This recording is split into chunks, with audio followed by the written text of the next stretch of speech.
بسم اللہ الرحمن الرحیم۔ معزز ناظرین و سامعین، السلام علیکم۔ تمام ناظرین کو مومنو اسٹوڈیو یوٹیوب چینل پر ویلکم کرتے ہیں۔ تمام ناظرین سے گزارش ہے کہ میرے اس چینل کو ضرور سبسکرائب کریں، جہاں پر احادیث، اسلامی تاریخی واقعات اور معلومات پر مبنی ویڈیوز اپلوڈ ہوتی ہیں۔ ارشاد باری تعالیٰ ہے، ہم نے موسیٰ کی طرف وحی نازل فرمائی تو راتوں رات میرے بندوں کو لے کر چل اور ان کے لیے سمندر میں خشکی کا راستہ بنا لے، پھر نہ تجھے کسی کے آ پکڑنے کا خطرہ ہوگا نہ ڈر۔ پھر فرعون نے اپنے لشکروں سے ان کا تعاقب کیا، پھر تو سمندر ان سب پر چھا گیا جیسا کہ چھا جانے والا تھا۔ فرعون نے اپنی قوم کو گمراہی میں ڈال دیا اور سیدھا راستہ نہ دکھایا۔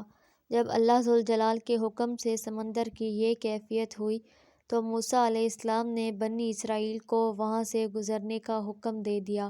وہ خوش ہو کر جلدی جلدی ان راستوں میں داخل ہو گئے۔ انہوں نے ایسا عظیم واقعہ دیکھا تھا جس کو دیکھ کر ہر شخص حیران رہ جائے اور مومنوں کو ہدایت نصیب ہو۔ جب وہ سب پار اتر گئے تو ان کا آخری فرد بھی سمندر سے باہر آ چکا۔ عین اسی وقت فرعون کا لشکر سمندر میں بنے ہوئے ان راستوں میں داخل ہو رہا تھا۔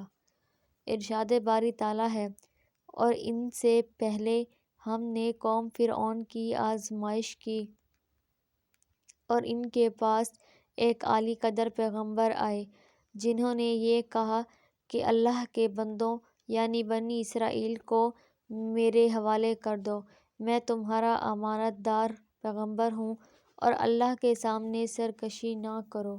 میں تمہارے پاس کھلی دلیل لے کر آیا ہوں اور میں اس بات سے کہ تم مجھے سنگسار کرو اپنے اور تمہارے پروردگار کی پناہ مانگتا ہوں، اور اگر تم مجھ پہ ایمان نہیں لاتے تو مجھ سے الگ ہو جاؤ۔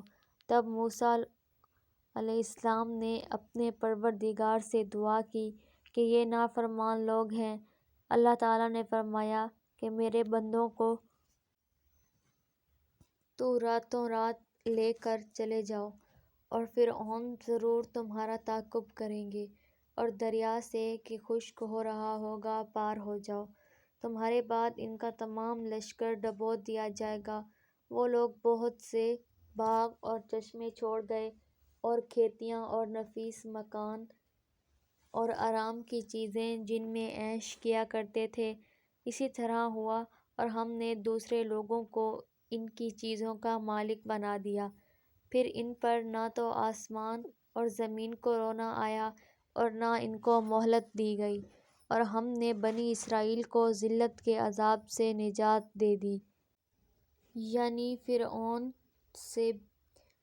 بے شک وہ سرکش اور حد سے نکلا ہوا تھا، اور ہم نے بنی اسرائیل کو اہل عالم سے دانستہ منتخب کیا تھا اور ان کو ایسی نشانیاں دی تھیں جن میں صریح آزمائش تھی کہ آپ سمندر کو کیسے پار کر سکتے ہیں۔ فرعون بھی وہاں پہنچ گیا۔ وہ یہ منظر دیکھ کر خوف زدہ ہو گیا۔ اسے یقین ہوا کہ یہ اس اللہ کا کام ہے جو عرش عظیم کا مالک ہے۔ وہ چاہتا تھا کہ رک جائے اور دل میں شرمندہ ہو رہا تھا، لیکن اس نے اپنی قوم کے سامنے جرأت کا مظاہرہ کیا اور اپنے بے وقوف پیروکاروں سے بولا، دیکھو کس طرح سمندر نے مجھے راستہ دے دیا ہے کہ میں اپنے مفروروں اور باغی بندوں کو گرفتار کر لوں۔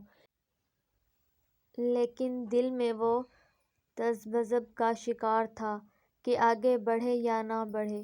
آخر کار اس نے اپنا گھوڑا سمندر میں داخل کر دیا۔ جب فوجیوں نے اسے سمندر میں داخل ہوتے دیکھا تو وہ سبھی اس کے پیچھے سمندر میں داخل ہو گئے۔ جب فرعون کا اگلا حصہ سمندر سے نکلنے کے قریب تھا، اللہ تعالیٰ نے اپنے کلیم کو وحی کے ذریعے سے حکم دیا کہ سمندر پر عصا مار دیں۔ فوراً سمندر اسی طرح رواں ہو گیا جیسے پہلے ٹھاٹھیں مار رہا تھا۔